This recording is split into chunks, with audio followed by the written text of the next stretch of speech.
Johnny, did you know Car and Classic now does online auctions? Yes. Did you know each Car and Classic auction includes professional photos and a description of your car and offers a secure payment service? Yes. Did you use Car and Classic online auctions to sell your Jimny? Yes. Did you find the process quick and easy? Yes. Did you once eat too many baked potatoes and then run over yourself? No. You're thinking of Brian Harvey off of E17. Oh, yeah. Smith & Sniff is sponsored by Car and Classic. To find out more about online auctions, visit carandclassic.com. I'm Richard Porter. I'm Johnny Smith.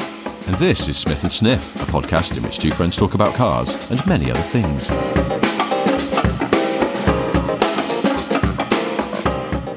Are you still drunk? No, I'm not. I'm not still drunk. Although I was worried I'd be bubbling a little bit. I might go into limp home mode because there were shots being fired. When I say shots being fired, I don't mean, I wasn't in a sort of like gang scenario. Shots being fired down your throat. I wasn't packing heat. Yeah, that's what I mean. I mean, there were glasses of filth being tipped down. This is going to be a bumpy ride. So you've been out till all hours boozing, and yet you sound quite perky. I had a very early night. I went to bed at 9:30 last night because I feel like absolute crap because I've got a cold and I sound pretty dreadful as a result. But you do. A drop of booze past my lips, and I sound like dog shit, whereas you actually are quite perky. I'm surprised. I'm surprised because I've had 3 hours, 40 minutes sleep, and because I know that because I set my alarm to the last point when I knew you'd phone me, and I got into bed gone 4. So it was, and I think I'm going to hit this afternoon. I'm going to go properly into limp home mode. I know I will. Oh yeah. I know all the power will be cut and. You just have to tickle yourself back to bed. I feel like that's what's going to happen. I've got a blanket wrapped around me. I've cut a rather pathetic figure here. I'm very sorry for myself. Well, do you know what I do when I wake up after a fairly boozy, party-ish evening and I don't feel ill? I always play Alive and Kicking by Simple Minds. I think it works. It's sort of like my celebration song. Because... really good for air drumming whilst you're making a cup of strong coffee. But also just uplifting because it's a reminder of like they don't always go sour. Sometimes you can survive them these nights. You can get through. I was talking about that track and Simple Minds off that era. Yeah. Last week I went away with some mates and we were just listening to some tunes and we got onto how incredibly spacious a lot of 80s production is. None more spacious than Simple Minds. It feels like everything they recorded was done in an aircraft hangar. It was all done at Bicester Heritage. Oh, was it? Oh, okay. I thought maybe Cardington, those... yes, it was done at Cardington. We did the last one in a warehouse and it wasn't spacious enough. We need an airship hangar. That'll be good. And the drummer is approximately 150 paces away from Jim Kerr, the lead singer.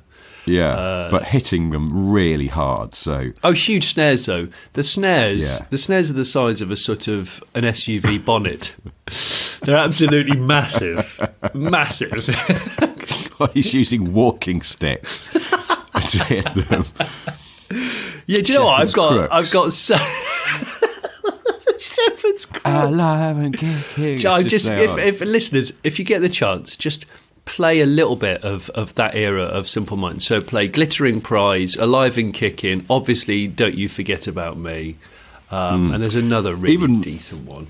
Belfast Child was done in that building where they assemble space rockets at NASA, where it gets clouds in the ceiling.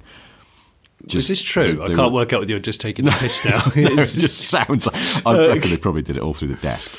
That feeling of incredible on the waterfront by... that's got a big sound. It's all got... You just said it. It's all got a big sound. It's all been done in an empty Amazon warehouse, which is not a thing because Amazon warehouse... spacious. Yeah, I love it. I have to say it's really uplifting. And I don't know... Why... Oh, yeah, it's sort of a drinking survival tune of mine.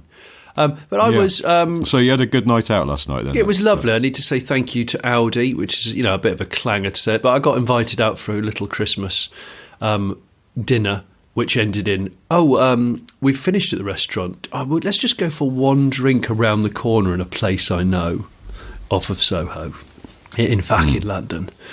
And I was like, yeah, go on then. And we went in there, and it was completely feral. It was like we'd invaded a quite a sort of fighty, aggressive wedding party. But it was fun because, although I had been drinking, I was not on the level of most of the people in there. And I immediately enjoyed the people watching. And I scanned across the room, and I found who I think, in my head, is possibly the enemy of Pinnin Popeye, who I mentioned in last week's podcast. Okay, so picture this: there's a neon sign for the pub at the end of on a big wall, near where the DJ was actually playing some tunes. And this guy, bearing in mind it was warm in this bar, right? We went in there and it was warm. This guy was wearing a big sheepskin coat.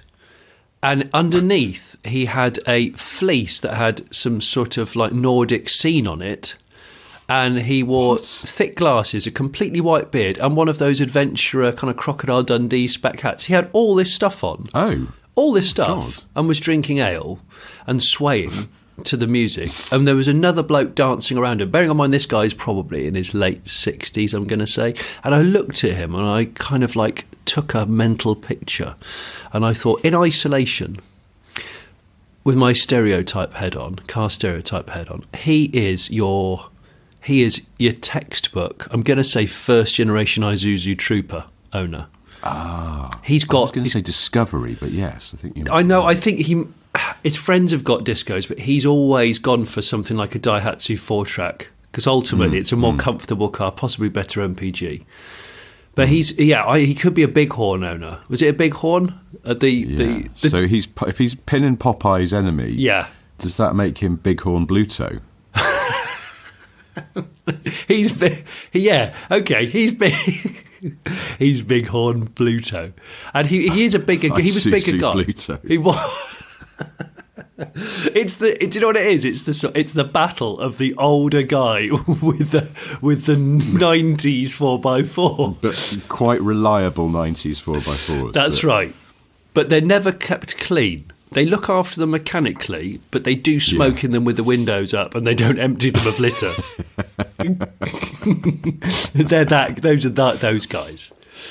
They're the guys that turn up at one of those quarry open day off-roading events with no prep at all. In fact, they've still got their slippers on, and they just go, "I'll do this." Absolutely refuse to trailer the car there. Oh, they don't trailer it at all. In fact, they've totally forgotten to change the tyres over. They've still got road tyres, but they just drop them down to about 10 psi and just go, "I'll be fine."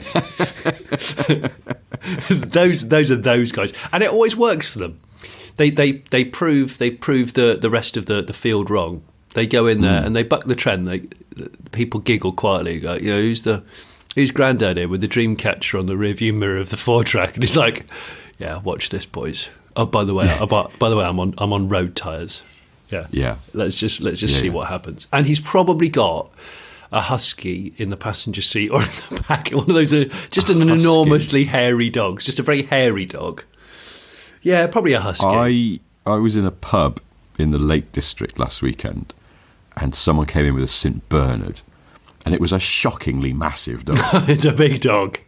I mean, it was a boy dog as well, and the guy told me that it weighed 50 kilos, I think he said. 50? Now, I've got a reasonably large dog, and she's 30 kilos, and that's plenty. Yeah. But it's 50 kilos, so that dog is not doing anything it doesn't want to do. And I wanted to ask the guy, but I didn't. What do you drive? Yeah, what do you drive? What can you get this absolute unit of a dog in? I was thinking it's probably got to be like a T6 kind of, one of those, yeah. It's Renault Traffic. One of the ones with the seat in the back, but then you still got a van bit. Yeah, where the dog can go. It's definitely got to be something with self-leveling, or you're in trouble. You couldn't just sort of go, just hop in the back of my Terios. It would be on the bump stops. Oh, well, Terios, as we've said before, very thin. Very thin. You've got a very thin face, a Terios. This is a thin-faced car, isn't it? Who makes a Terios? Is it Daihatsu? Daihatsu. Yeah, it is Daihatsu, isn't it? Can't get them anymore. No, you can't. You can't. Bad news for thin-faced car enthusiasts. What other cars are thin-faced? It's normally the K cars that we've talked about previously because they are just thin. Those people carriers, like the little micro people carriers, like a Honda N-Box that we can't get in the UK. They're just very thin-faced cars. Why does Honda N-Box sound rude? It's not. It just sounds it. N-Box. You absolute Honda N-Box. It does. But then that's the thing. There is a sort of a Japanese import name insult scenario which could go down. If you were to go on the internet now and just pick an obscure name and say it as a Cockney insult, you've done that to me before. What you've said. So. Well, we talked about this before, haven't we? Yeah, where Cockneys just pick objects and use them as insults. Yeah. Yeah, you fucking oven. What? It's not an insult. It is now. It is now because I've said it. What are you, some kind of storage heater? No. That's not an insult. You're just saying object. Put it down, you total wicker basket. Who are you? So leave him alone. He's an extendable table. What? It's just a thing. Imagine a pair of aggressive Cockneys running an auto factor and they just reel off whatever car part you've just ordered. They just reel it back to you in an aggressive footy hooligan way. And it always sounds like it's an insult every single time. You could name a car part and it would work. I'm sure it would. There was a K car. Wasn't there a K car called the Toyota Voxy? Oh, I think there was. You absolute Voxy.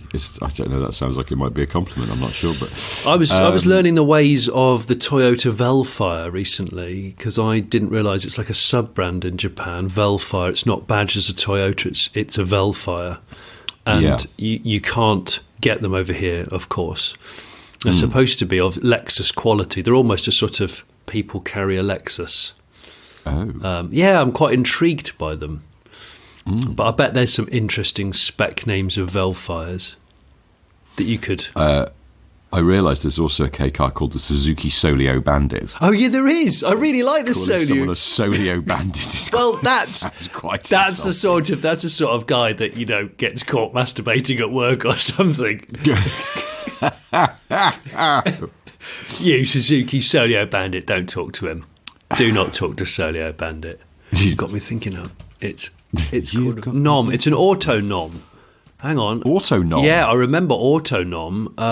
It was Auto Zam, which was Mazda, wasn't it? Or is Mazda maybe still? I don't know. Yeah, I'm sure it was Auto Nom. It made me laugh because I actually did like a walk around of it for... Sure it's Auto Nom. I'll have to look it up. Since we're talking about cars... Yeah, well, I feel bad for doing it because we sometimes get it in the neck from listeners saying that we overdo it on the car front. I'll try and keep this brief. But anyway, I finally got around to driving a Kia EV6.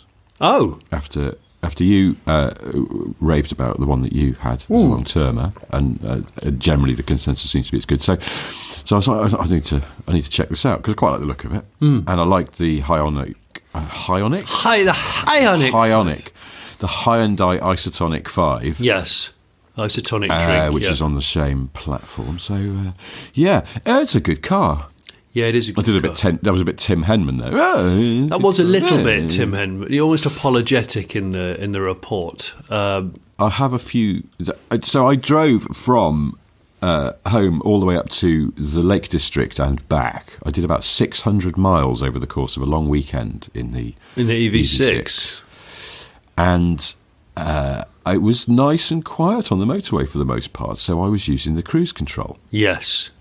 I don't like the way the cruise control works. That's my big... Is it adaptive? Is it a bit snatchy? It's adaptive. No, the adaptive bit is fine, except that, there are points where you're, for whatever reason, you just want to turn it off. And you can pause it, but it's not immediately obvious that you can do that. So I was just switching it off. And then when I was ready to cruise again, just switch it back on. But every time you do that, it then reinitiates the lane keep assist that it thinks it can steer for you. And, of course, those things are always dog shit. Yeah, jerky. they are. I don't like them. No, so you've got to go and then push the button to disengage that. And it's just not always immediately obvious. And you feel like you're actually sort of spending more time looking down at the steering wheel buttons. Yeah. But at least they're actual buttons rather than touch sensitive. But, yeah, just, I don't know. It's all kind of crammed on there with other buttons, and it feels like I always think cruise control buttons should be given a sort of seriousness and a magnitude because they're doing something pretty serious that you don't want to screw up. That's true, actually. And funny enough, a couple of days ago, I've just filmed a review that's not out yet for the Toyota Grrr 86. Oh, have you? Yeah, and the thing about the Grrr 86 is the fact that it's one of the very few brand new cars left, I think, that has a physical stalk on the steering column for cruise control, old school style. Oh, yeah. It's like a pinky finger. If the steering wheel was a clock, it would be 25 minutes past. Okay. And it's funny because you don't notice it at first. And I was driving it on a long journey, and I thought, I wouldn't mind a bit of cruise. That's my frigging doorbell. Can I just? I don't know. Can I just grab that? Sorry. You better have to. Hang on a minute. Sorry. Shall I just fill? I'll just fill by talking about the EV6. It's got a lot of room in it in the back, I noticed, but the floor's a bit high because of the battery, and it's got quite a nice interior. Feels very high quality. Door handles, flush door handles. On the top model, they electrically pop out for you. This was the mid model. They don't. They're fiddly. Didn't like them. I'm slightly distracted wondering who's at Johnny's door, but we'll keep going. And the keyless entry didn't work. It might have been just a glitch on the car I borrowed, but yeah, couldn't get the keyless entry to work. Minor thing. And boot is all right, but it's got a very high floor again because the batteries, so you can get some stuff in it, but it's sort of long but not very deep. Oh, yeah. And hello, you're back. Who was that? That was our old man next door offering to lend me his tarpaulin. That's brilliant. What a lovely guy. Oh, I don't see him very often because I'm out early and I'm back late a lot of the time. And I got the impression he wanted to chat, but... Why did he want to lend you his tarpaulin? Well, I don't know if I should say this on the microphone, but basically, I think he was dropping a hint that you've got quite a lot of shit on your drive and it's getting wet. Do you want to cover it up with a tarpaulin that I've had for a while? That was sort of the conversation. What shit? I just cut. I haven't got enough room because I've downsized from house and garage, and I've just got some general car parts which are in limbo. I can't work out whether to just get rid or stockpile. It's not even interesting. It's not even worth putting on this podcast. You're going to cut it out. It wasn't like books or something. You didn't do like a couple of 17th century manuscripts that I just got, and I've just left. Wasn't it that hoarding? It was a hoarding TV show once with the guy that collected newspapers, and he kept them out in the back garden under a tarpaulin. They were newspapers, oh my God. And he was convinced at some point they'd be collectible. I mean, that's the sign of someone really not well. The presenter was going, but they're getting damp. There's rodents living in them. No, they'll be okay. No, you can't keep paper outside because you're not thinking. No, clearly on that. On that side of anyway, things. I was just saying the EV6. It's got a high boot floor. Yes, it has. I noticed. So the boot's not as big as you might think, but no. It's okay. And it's big, isn't it? It's quite a big car. Just sort of deceptively big and wide. Yeah, it is. It is. But yeah, it's very pleasant to drive, and it's a four-wheel drive one. See, I'm torn. I'm torn a little bit because although it's the sister car to the Ioniq 5, there's some key differences. And obviously, the first one being the design is radically different. So you're either a crip or a blood, and that's just the way it is. You either like one or you like the t'other. And I preferred the Ioniq 5. I just love the design of it, and I still am excited about it now. However, there's no doubt in the EV6 has a sharper suspension, a damping calibration going on. It is a more focused driver's car, I would say, but it has a smaller boot than the Ioniq 5. So it's kind of like you've got to really think about what you want out of this. The same drivetrain, but I was thinking about the Ioniq 5 and thinking I quite liked the way that sort of erred towards comfort. Yeah, and the interior is sort of lounge. It is lounge, kind of open plan chisel. And I was thinking I would probably towards the Ioniq 5. I'd like to try them back to back to see what's what. I don't think you'd be disappointed. Well, I'm actually going on a road trip in the EV6 GT imminently. In fact, it might be around about the time this podcast goes live. Yeah. And I'm looking forward to that. Are you bringing the EV6 GT to the live recording? I don't know. I think I've got to give it back just before I go. Which means I will probably be driving up there in a Daihatsu Terios. I don't know yet. I'm not sure. I've got to have a look. I'd like to come up in an EV actually, something longer range. I'll see if I can grab a Megane or something like that, quite like that, or sort of like that. Well, you've only got a few days. On that note, this week, Thursday this week, the 8th, is our next live show. Mm-hmm. At the time of recording, there are still tickets available. There might not be by the time you hear this, but if you do fancy coming along, do go and have a look on the off chance that there's still tickets for sale. We'd love to see you there. It's in County Durham. In the northeast of England. It's in a great place. It's in a great place. It's a really good venue. If it's anything like the last ones, it'd be nice. Yeah, we're going to be surrounded by some classic cars and at the Aston Workshop, which is in Beamish, isn't it? The police is in Beamish. Yes. I'm very much looking forward to it. A night of jolly japes in the north. Yes. In the north. And more live shows. I think this will be the last one for this year, but next year we will be doing some more, hopefully starting in January. And because what I've noticed every time we announce a live show, no matter where it is, several people go, oh, couldn't you do one like next door to my house? That'd be better for me. And so we are going to try and sort of move around the country. But or if you join Patreon and you say, oh right, I'm going to pledge £500 for a year, we'll just come round to your house and we'll do a podcast in your lounge. Will we? For 500 quid? Well, I don't know. We haven't worked out the specifics. But I'm just but there'd be an amount of money that would be large, and we'd go, do you know what? Let's just, all right, Richard, let's do that then. Let's go around to this guy's house, and we're going to do a podcast from his lounge, and hopefully he's told his family, because if he hasn't, it'd be awkward. And you have to tell the dog to get out because it keeps yelping.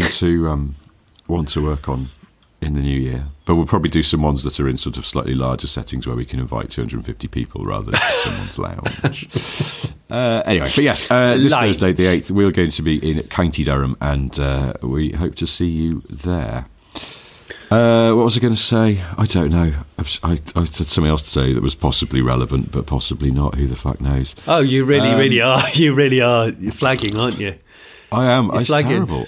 I feel really cacky. And anyway, but you need to go to a steam rally. That's what you need to do. What? Just clear up my tubes? Oh no, I know what you need to do. Go for a detox to DJ Khaled's Airbnb in his trainer cupboard. Oh my Christ! I think it is. Yeah, we've been saying that quite a lot. We have. Surprisingly, it's because people want to irritate me. DJ Khaled, yes, and people like to irritate you. So. I mean, have you seen it? It says "We the Best" on the floor, or "We the Best Music." It's a double bed inside a large walk-in wardrobe that's got racks of trainers everywhere, with a throne. Looks like a crushed velvet throne on it. I think he's a self-proclaimed king. He might. Yeah, I don't think there's any legal basis for that. And it's here. There we go. It's got. I'm grateful for the opportunity to invite guests to kick it in my sneaker kingdom. Kick it. And I'd like to do. I'd like to book it and say to DJ Khaled, DJ Khaled, let's go for a really long walk with your new trainers on. Should we go for a really long walk? And he'll be chafing. He'll be chafing within. Push him into some dog shit. No. He probably doesn't walk very far. So I say, let's go for an hour's walk. And the look of shock on his face, and he'll end up having really bad sort of like chafy ankles and corns within half an hour's walk. That's what I'd like to do with DJ Khaled. Okay, so your idea of exacting harm to DJ Khaled. Well, he's showing his shoe collection. Let's use these shoes as they were intended. Let's do this. I haven't seen anything in the description of Khaled's Airbnb that says he'll be there and will go for a walk with you. He got gifted two high-end toilets by Drake. I mean, he can't even make this stuff up. I just don't understand it. But do you think that was actually a subtle diss? He just went, I'm going to send Khaled. What, that you are a toilet? A shitter, yes. Yeah. Or that maybe an incident took place. He went round to Drake's house and I think maybe had a bit of a gurgly tummy. And he might have... He'd had a lambooner the night before. He had a lambooner, and then someone went, "Oh, do you fancy a pint of Mountain Dew just before bed?" And he went, "Yeah, go on then." And then the cauldron was really bubbling. Yeah. Did we talk about on the podcast? Because I suddenly remembered it the other day, and I was giggling to myself. I think we were just chatting to ourselves about before that Bond film premiere that we went to, whenever that was, this year. Would have been last year. That Daniel Craig would just pop out for a quick curry and get lamp sander all down his front and have to go to the premiere with a really wet suit because he had to go in the loo and sponge it off. Yes, that's right. And because it was a light suit, there's just sort of one of those darker patches where you don't want people to think that it's wee. You have cleaned it, but there's only a certain amount of sort of hand toweling and hand drying you can do. Oh, I had that the other day. I had an absolute belter in a public loo somewhere where just, do you remember that episode of The Simpsons where Bart sells his soul and then finds that like automatic doors don't work? Yes. Because he hasn't got a soul anymore. And I sometimes worry that I haven't got a soul because I have terrible trouble working, motion-sensitive taps. They never work first time for me. Well, a bit like Alexa. She doesn't listen to me. She doesn't give a shit. Really? The kids used to find it really funny. The fact that you could go around the room and everyone could ask it to do something, and I'd ask it to do something, and it was just met with utter silence, like a ghost had said them. Did you start to worry that you were dead? Yeah, I used to go closer to the mic and go, right, I'm going to raise my voice because I've got quite a quiet voice. I think certainly as a presenter, I've got quite a quiet voice. And I just thought, right, okay, I'm going to project my voice a bit. Fuck you. And I'll go a bit closer. And still, the full Brian Blessing. Yeah, well, I was going to, but no. Well, that reminds me of something that's happened to me again last weekend, but it happened before. A few weeks ago. There's a big Sainsbury's near here, and I went up to it, and one of the things I needed to buy was eggs, and I couldn't find eggs, just couldn't find them. And I was walking round and round the supermarket. Obviously, I'm a bloke. I'm not going to ask for help. And I was just walking around, couldn't find eggs, and I started thinking, maybe I've imagined eggs. Maybe eggs don't exist. What? It was all just dreamt. There's no such thing as eggs. No, you're going crackers now, aren't you? Well, but then it happened to me last weekend when we were away. We went to the supermarket with one of my mates to go and get some eggs, and we couldn't find them. And I went to him, you know what, Paul? I'm starting to think that I've had this before. I'm starting to think eggs don't exist. I think we've imagined them. We've had a collective dream where we think eggs exist. So my mate Paul went up to one of the staff and went, "Excuse me, do you know where your eggs are?" And I was waiting for the bloke to go, "Oh, what? Eggs? Oh, what do you mean eggs? What? Eggs? I don't never heard of them. Eggs? You don't get that from chickens. What are you talking about, sir?" And then there'd be a sort of crash zoom on my face. Oh, Richard, you sound like you were chronically hungover or something like that. I know, it's ridiculous, isn't it? But it's like you've been out on the lash and you sound fine, and I got an early night and I sound dreadful. I'm just at that precise point in a cold where you just feel really, really manky. It's at this point we talk real business on the podcast. Mitsubishi Jet Towel update. Okay, oh, yeah. Right. This came in quite a long time on the email, the old email, by a chap called Phil Lacey, who said, "Morning, chaps. Much as taking photos in gents' toilets is not my usual preference, I thought you'd appreciate this stylish competitor for Mitsubishi's Jet Towel. Behold, the Airwolf. Oh, this is amazing. Oh. It's brushed aluminium, and even the logo is quite 80s. It's slightly italic, and it's got lines cut through it, like air is rushing through the font, and it says Air-Wolf. And he said, I found this off of Brittany Ferries. To be honest, it overpromises and it underdelivers in terms of hand-drying abilities, but it looks nice. Thanks, Phil. Now, I found this week, and I sent it to you, Richard, another pretender to the throne of hand dryers in gents' toilets or ladies' toilets. I just don't frequent those. The PHS Airstream Vitesse. Now, I'd never heard of this contraption, and I don't know if anyone else has. We have been sent it a couple of times, at least, by listeners. What, the Airstream Vitesse? Yeah. Do you know what I have also been sent? I got sent by a chap saying, I've noticed in several of your barn finds you don't get the car going. I found, why don't you just use a can of Lynx? It's better than Easy Start. And I actually read this several times thinking this guy's taking the piss. But I think he's serious. He's put, and then I think underneath he put something like, it doesn't really matter which scent. I use Africa. It's just like, what? Does anybody start an old car? Don't use Java, that doesn't work. Yeah, it's got to be Africa. Does anybody start a car with an old can of sort of teenage deodorant? I can't believe they do. Do they? What? How is he? Sort of squirting this into the cylinders? He's squirting this down the throat of the plenum, or down the mouth of the carburetor. You're like, what, deodorant? Can't be better than. Well, I suppose it does. It's combustible, isn't it? But it's not combustible than a fine mist of petrol, son. Unless I've misread the science. Well, maybe that's it. Maybe it's a more delicate way of doing things. I enjoyed your Opel Monza vid, by the way, but because you told me in advance that you didn't get the car started, it was like watching a movie where you know the hero dies. Oh, is it like watching The Perfect Storm, where you're convinced that George Clooney's not going to die? And Mark Wahlberg. He can't die, he's Clooney. But he does. Okay. And, spoiler alert, but it's a 30-year-old film, so who cares? Yeah, exactly. I've seen it now, but it's too late. It's like that, because I was like, you had mentioned to me you couldn't get it going, so I was watching it. I was watching all your valiant efforts, you and my mate Big John, trying to get it going, and I was a bit like, I know how this ends. But it's a bit of love for the Monza, which I'm pleased about, because I was worried that it would be overlooked. People would just go, it's not an old Ford, or it's not an old BMW, so who cares? But actually, it's a class. It's a lot of affection for those cars. Yeah, they're just cool, aren't they? Yeah, the owners just said to me, I've booked it in. It's going to be recommissioned. I'm going to get it back on the road, ready for spring. So I'm really pleased about that. That warms my cockles. Well, years ago, I was talking to John. I hadn't seen him for ages, and I was talking to him. I went, what's going on? How's things? How's cars? You still got all the cars? And he went, well, yeah. And I just bought another Monza. And I was like, John, why have you bought another Monza? At that point, I think he had 5 or 6 Monzas.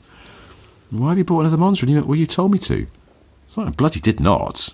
And it turns out that he'd been on Piston Heads, and there was a discussion about a Monza for sale in their classifieds. And John had said, I'm sort of tempted to buy this. It looks like a nice one. And someone with the username Sniff Petrol said, I definitely think you should. And John thought, well, that's all the encouragement I need. Richard's telling me to buy it. Oh, my gosh, it wasn't even But it wasn't me. Someone else is just calling himself Sniff Petrol. Well, that's just wrong. John to go and buy a Monza. I sort of feel like John would have bought the Monza anyway. But the point is, I was kind of like, shit, someone's got my name. And I contacted this guy and just went, look, I can't stop you, but why have you got the name of my website as your username? And he went, just like your website. What? I like Louis Theroux, but I wouldn't use the real Louis Theroux as my username because that might be misleading. I would. It's you really like because Louis I really like Louis Theroux. That's a sort of stalkery thing to do. I like him so much, I'm going to just try and be him. That is it. Have you seen him interviewing Bear Grylls? No, I haven't. Is it good? It's a good watch. Is it? Does he go to Bear's quite lonely island where his wife just sits there gritting her teeth thinking, There's a bit of that, you do go, she is very patient, because although I don't know, it looked like he might have electricity. I thought he didn't have electricity on that island. Well, what he doesn't it's tell very you, nice, he's probably got an old diesel locomotive in the trees, just sort of like that he's had craned in. No, Chinook, he's had it Chinooked in, just dropped there. And it sits and he just strikes it up at sort of twice a week and charges a shitload of batteries and things. Well, you've got to have some really old lead-acid batteries. Oh, big old masses of them. Loads. A whole carriage full. Yeah. Leaky lead-acid batteries. We watched it. He's my burning wife tyres to keep warm, to keep his kids warm. Yeah. It's good. Brilliant. Going to the mainland in a rib and then going outside the supermarket. You're not using that polystyrene. Can I take it back to my island? I need to stick it on the tyre fire. I watched it with my wife, and at the end of it, she went, he's quite a strange man, isn't he? I was like, yeah, he is a bit strange. I like him. Anyway, I like good Louis Theroux. Yeah, okay, I like Bear. I think he's encouraging kids to get out and grab adrenaline instead of just hosing time away on TikTok. So I'm unless Bear Grylls is on TikTok, in which case then that's okay, I guess. But it's lovely. I genuinely don't understand TikTok. I mean, that's me sounding like a middle-aged guy, but I've tried to work it out. It just doesn't tell me anything. There's no tutorials because there's no time for that. It's people copying other people's dances, which I just find irritating. And features that have been cropped to the point where there's no meaning or information left. So at that point, I'm struggling. I worked on something recently. I did the scripts and then was on the shoot for a thing that was going across social media, and we shot it. And then I went to the edit and realised that, of course, they were having to, although it had been shot in the sort of standard 16:9 format, they were then having to edit it. It's 9:16, so it was good on phones. Yeah, that's right. And it's a fucking claustrophobic way to view things when you realise it's been shot the other way. Oh, it's horrible. It was awful. It was actually some of it. So it kind of went, oh, well, that doesn't work at all because you can't see everything. It's it's quite like, because they had to do a normal version as well for YouTube, so you couldn't shoot it. You couldn't commit to either way. But yeah, it's horrid. Anyway, can I read out a little letter that I think is funny. And it's a little letter, which is a little bit funny. Here's a song. Here's a little song. Here's a song. This is the title is "The U.S. Air Force No Name Mountain Bike Guy." Oh, this letter. Yeah, it's a good letter. Yes, do you think can I read this one? We should definitely read this out. This is from Dale Hornsby. Dale Hornsby. I also thought it's got an excellent name. Squadron Leader Dale Hornsby, which I think is very cool indeed. Dear Richard, dear Johnny, I've been listening to your brilliant podcast for a few months now, and since October, my service in the Royal Air Force is deemed fit to send me thousands of miles away from my wife and children to Qatar. A coincidence that there is a football tournament happening here all the same, not the reason I'm here, but I digress. I've been sent to the desert to a huge dusty Air Force base that, although owned and run by the Qatari Emirati Air Force, has a major US Air Force presence going back as far as the Gulf War, and there's been a little British contingent here too. Amongst the thousands of American servicemen and women here, and a small clutch of the Brits, one American has really started to stand out for me.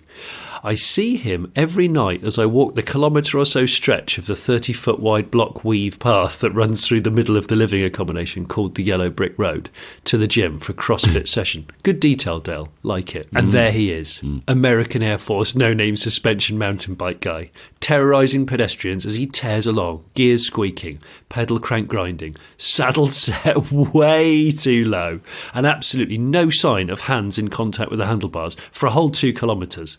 The wife-beater vest, the shorts, the rucksack, the trainers, the knee-high socks, complemented by a rainbow-coloured tie-dye sweatband, which I haven't seen for a long time. And I haven't seen a wheelie yet, but we know it's just a matter of time. The American military is never knowingly under-equipped, and their welfare facilities are legendarily well-founded on their overseas bases. This camp is no exception. The British contingent has our own little ramshackle porter cabin that we operate as a Brit pub. A few Americans do like to come to our pub, presumably for the atmosphere and maybe the karaoke, but you guessed it. American Air Force no-name mountain bike guy is a regular here, louder and brasher than the average American, and always a bit too flirty with the ladies of the same contingent. There are other observations here that you might appreciate, like the fleet of locally hired cars for us to get around in, for example, which are all MG5 saloons, all of them in Arab market poverty spec, in every possible colour available as long as it's white, and they all have a horrendously whiny CVT gearbox. They are not treated kindly, but they do seem to be holding up to the abuse. Thank you ever so much. It says here... a couple of observations from a Smith & Sniff fan stuck in the desert. I'll close with a thank you. It's probably a stretch to say that the weekly Smith & Sniff instalment is the highlight of my week, but listening to the cast each week with my earbuds on helps me through. It's like spending an hour with a couple of mates chatting cars and stuff in the mess back home. You make me laugh every week, and you're helping to keep the spirits high on that side of things. Dale, thank you. And I now need... photographic evidence, if that's at all possible, of no-name US Air Force. Sounds like it might be a security. Well, it could be, couldn't it? I can just hear the chain just squeaking right now. Yeah. And he's particularly in that desert environment. Oh, just imagine it. Oh, it's awful. So sandy and dusty. And It's ready to snap at any point. And he's probably doing very aggressive left-right weaves. You know, like tyre warming weaves in Formula One, where they're trying to get a little bit of warmth into the tyres just pre-race. That's what he's doing, isn't he? Yeah. But no-handed. Yes, of course, no-handed. But no-handed. Yeah. Well, thank you for that, Dale. And but also, Squadron Leader Dale. I saw this and I thought, now is that the most impressive job title we've ever had from a listener? I'm not sure. If you have a more impressive job title, do get in touch. Yeah, please do. Like Overlord or something. That'd be smashing. There was some stuff I wanted to read out, and of course I completely failed to prepare. I love your honesty. I had one from Manus Curran, who's just a short one that just said, "Hi Johnny, really enjoyed your trip to the Green Isle recently on the Late Break Show. It would be great to see a live event at some point in the future. But I watched one of your episodes where you reviewed the Honda E, which you really liked, I saw, and I wondered why nobody has compared the visual similarities to the Allegro. And when I first read this, I thought, what's he thinking? There's no... And then he's put two pictures together. And I'm staring at the two pictures going, they're not that dissimilar. Are they? It's got that grille, the inboard lights with the black masky grille. Yeah. And it has got a sort of, I don't know what you'd call its proportions, but it's not podgy. But yeah, but I like them both. And I'm gonna call it. It's the modern day Allegro in a good way. There we go. In a good way. I know what we did. So letters-wise, I know what we did have. We had quite a bit of love for the Passat W8 that we mentioned last week. Yes. Ryan Beveridge says, I'm not going to pretend the W8 Passat is a performance icon or any kind of icon. I will, however, stand up for their perceived reliability. Bar coil packs and a preventative gearbox rebuild. What? Brackets, they were notorious for going wrong at 80,000 miles. Nothing gear... W8 specific has gone wrong. Just regular servicing and consumables. Long story short, it's been through 3 family members, and currently my younger brother is really enjoying it and giving it a new lease of life. He is 1 year older than the Passat. What? It's on its original alloys. I need to see this car. Well, it's on one of the emails in one of the various things that we have. I love your ill contact. Your ill logistics mean that you just can't be bothered to. It's too Ryan says his dad bought this car in 2005 when it was 3 years old, and he had it for 10 years before moving to Mazda 6s and Lexus ESs, and but he kept the car. Wow! And in 2020.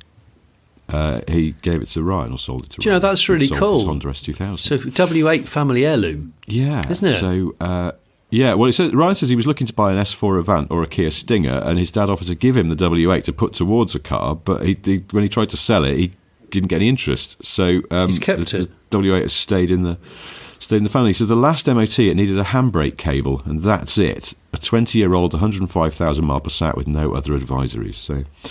I want one now, and I've got no reason. Estate. Oh no, it's an estate as well. It's an estate, and it's on those really good alloys.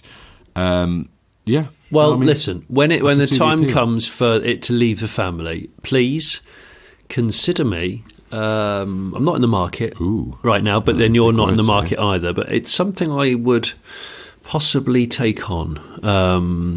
Like an exotic pet refuge person. I'm down with that. Richard Fitton Perkins, another listener. Yes. He shares some W8 knowledge. He says, speaking of the Odyssey, which is the Passat W8, did you know that VAG originally wanted a clean sheet competitor to its in-house rival, the Audi A6? With the Passat B5 being such a huge seller at the time and Ferdinand Piech's desire to push the VW brand up market to the level of Mercedes, the cheaper option to a clean sheet design was to put the W8 into a stretched wheelbase B5-based vehicle. The platform started its life as the Passat Plus in China, where they like long wheelbase saloons. was deemed not premium enough to sit below the Phaeton in Europe. So the Passat Plus for the European market became the original 2001 Skoda Superb. Oh, right. Never got the W8, which was unceremoniously thrown into a spec'd-up normal Passat and became a why does this exist car. So there you go. That all makes sense. There were bigger plans involving longer wheelbases and all that shit, and it just didn't happen. The love is growing. The more we talk about the W8. Yeah. Damn it. If you'd like Johnny to really buy a Passat W8, just keep sending us emails about it. But they must contain proper information, e.g. I've got one and it's great.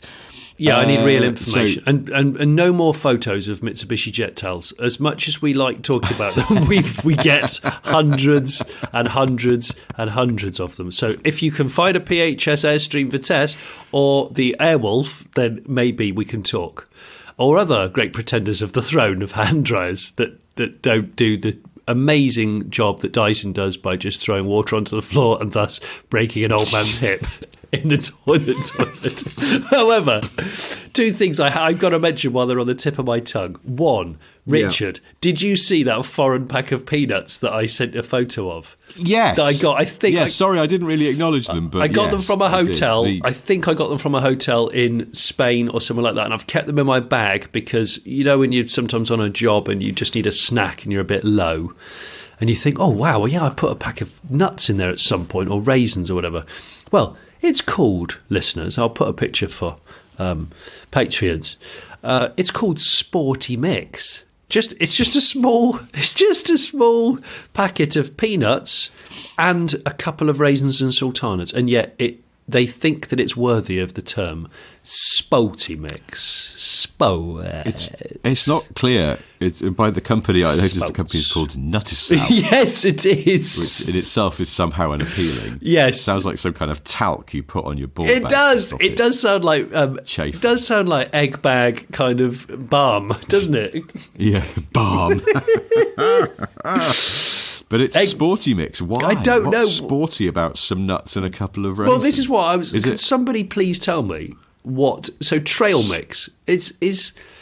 Does it help you on trails? Sporty, really, and is it sporty? I just can't see it. I mean, what it was? I suppose it gives you energy, slow release energy. Better than rather than having a bag of crisps, sports crisps. What would be sports crisps? Spokes crisps. I don't think there's such a thing as sports crisps because there's nothing sporty about crisps. I don't know.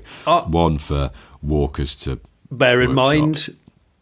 Mind. Just keep it in mind. And I forgot to also say, talking of energy, sorry to just lever this one in, but when I was at the NEC a few weeks back at the huge Classic Motor Show, somebody came up to me and they said, I wanted to have a chat with me about the Late Break Show and also this podcast, say that they enjoyed it. And they went, they sell Rich Energy here.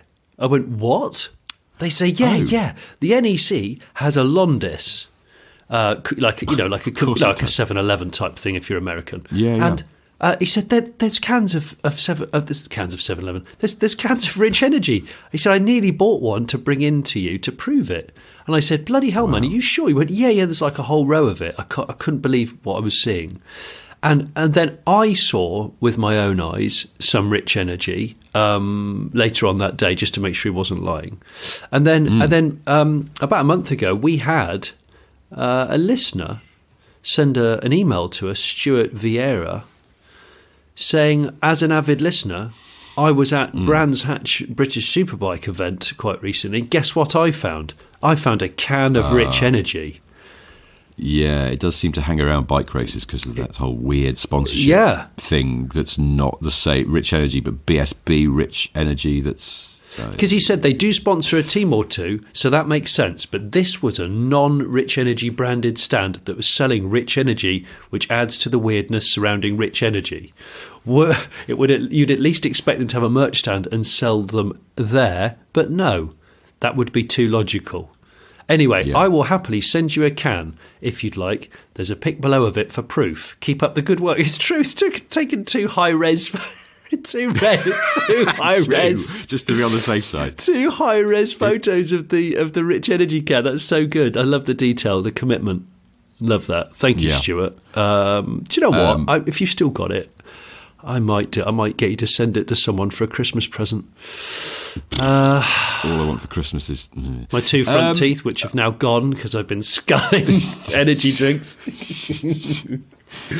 I've got to read this out. This is possibly the most unusual message that we received in the last week. It's from Ben Hanford. Ben is one of our patrons. Ben's message just starts, Havers pilot, and Havers is in inverted commas. It continues. Havers? Havers pilot. Would Richard consider penning a script for the Nigel Havers-themed lightweight drama? In my head, he'd be a former barrister having an eventful retirement, smoking around West Sussex in his burgundy Jaguar XJS. Naturally, the show would feature Nigel getting embroiled in light, low-stakes intrigue, which he would investigate in his endless free time by visiting friends and acquaintances who all seemingly have jobs or pastimes involving Goodwood, sometimes the racecourse, others the motor circuit, of course, Rolls-Royce and Chichester Festival Theatre. I would love to see a script or just a synopsis of a possible pilot. I also enjoy the notion that the character is just called Nigel Havers. Do you know what? This could work. Ben, that's the strangest message I've ever had. You're effectively commissioning me to write a very niche play. Niche. Havers spec. That's Havers spec environment, and Havers is unusually fit for his age. He's a regular squash player, but not injured. And he's spry. But also gets himself in a situation where he does lightweight flirting with many middle-aged women. But it never quite comes to anything because he has restraint. So that he's always lots of untied knots, as it were, with females wherever he goes. No, but he's honourable and well behaved. And I don't think he'd be an XJS guy though. I think it's too old now to drive every day. Certainly in winter, it will go frilly and fall to fucking pieces. Yeah, maybe that is just his. I'm thinking. What about that Lexus that we've talked about that no one buys, the convertible one that. What's it called again? God, I wrote. Is it SC430? Yes, SC430. That's it. He would be in an SC430 with always got golf clubs and rackets in the boot. Yeah, which clatter around a bit when he gets into some busy B road action. Busy B. He turns to his passenger and just goes, "Don't be alarmed. I'm going to put it in sport." And then it kicks down furiously. And then you just hear the clatter of golf balls, clubs, what was that? Rackets. Oh no, I've forgotten. I left 2 pints of a rather tasty Shiraz in the boots. What's that? Did I say pints? I meant what's bottle. That stuff? What's that? You know that Plato drives around with a bottle of wine in the boot. Do you know this? No. Jason, when I filmed with him, was it last year or was it between lockdowns? I can't remember. When I borrowed the Taycan Cross Turismo, I took it to Plato's house to let him have a spank in it. Because he's a serial Panamera buyer and he's got the Panamera Sex Tourist model, so he wanted to see the comparison. When we lifted the boot of his pan, there's a bottle of wine in like the side net or one of those little recesses, you know, the ones that you can't quite work out what they're for, but they're there. And it's a really nice British, I think it might have been a British sparkling wine. And I went, what have you got wine in the car for? Is that from left over from shopping this week? And he went no, he said, oh, it's a really nice drink, this one, it's one of my favourites. And he said, I always keep a nice bottle in the boot because just in case you want to gift it to someone. I went, what, to who, in what scenario? Like, oh, I'm really sorry that I ran your dog over, here, have some high-end sparkling British wine. Well, I don't to soften the blow. I don't know. Backed into your shed. Yeah, I'm sorry I knocked over your dry stone heritage wall. Listen, it'll be fine. But then he hands it over. He's been driving like Jason Plato. It's become incredibly agitated. And when the people take it back in their house, it explodes. Oh, yeah, of course.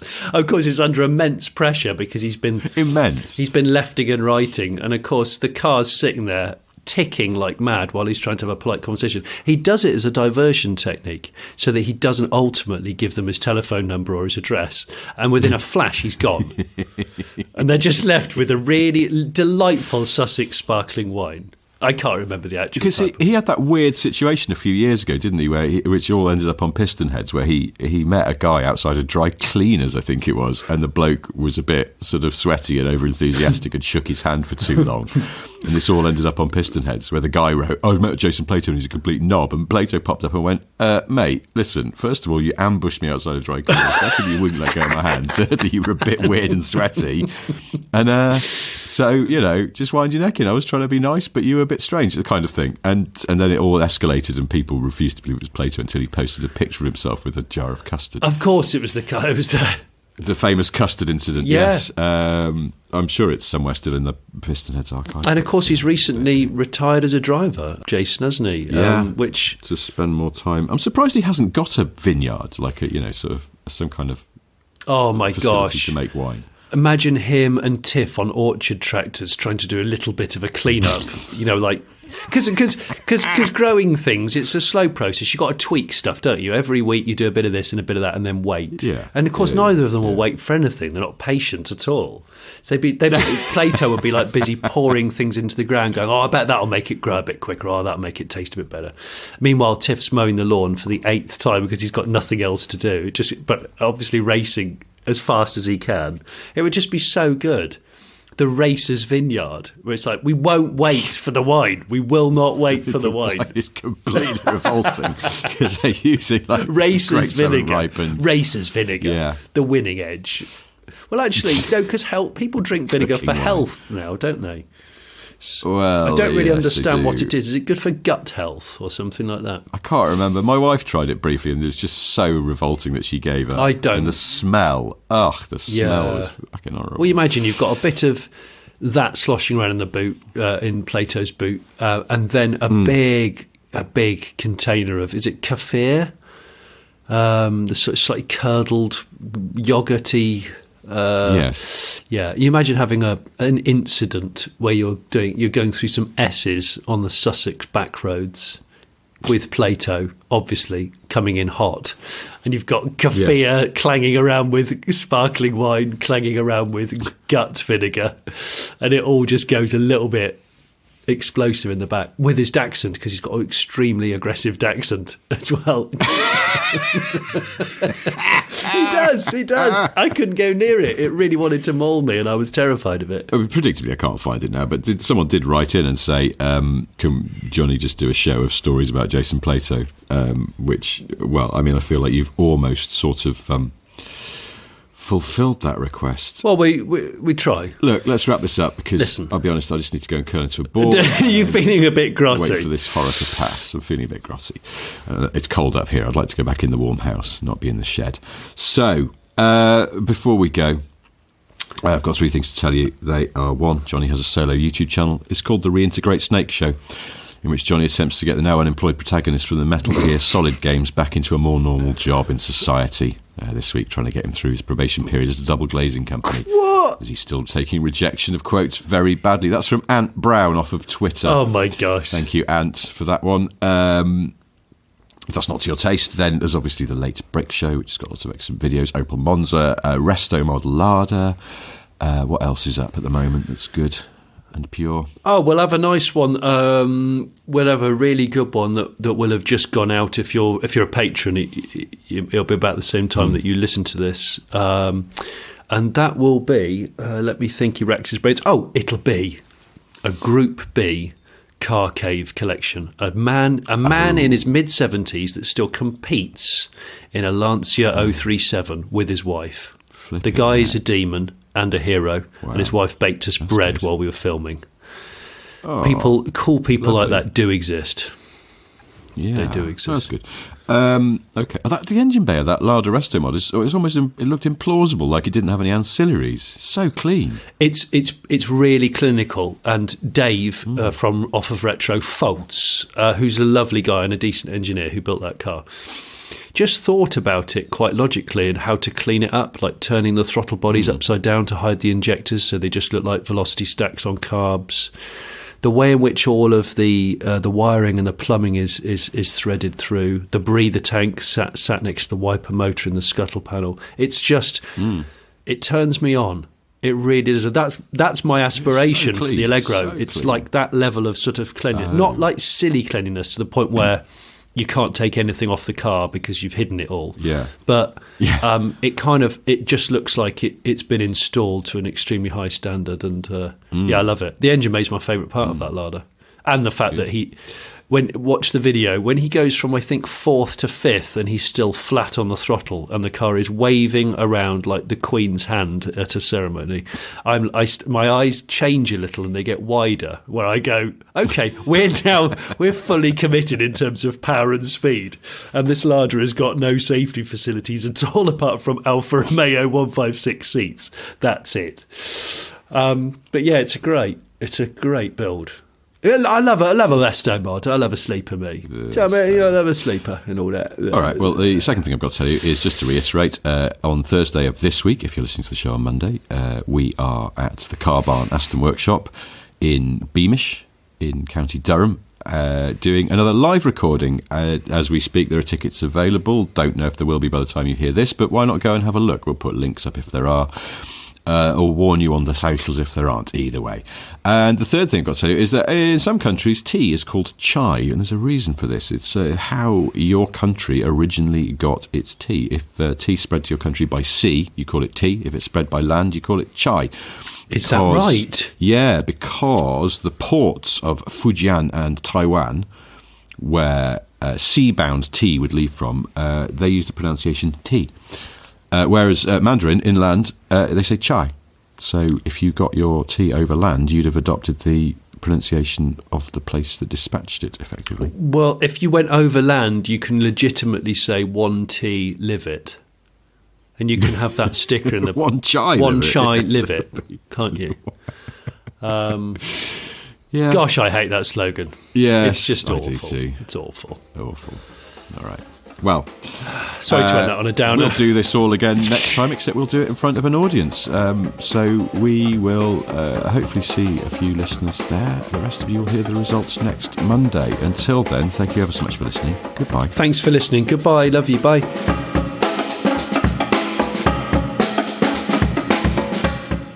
I'm Johnny Smith, because I am. That's just a fact. Fucking deal with it. Ooh, are ya? Ooh, are ya? Ooh, are ya? Johnny Smith.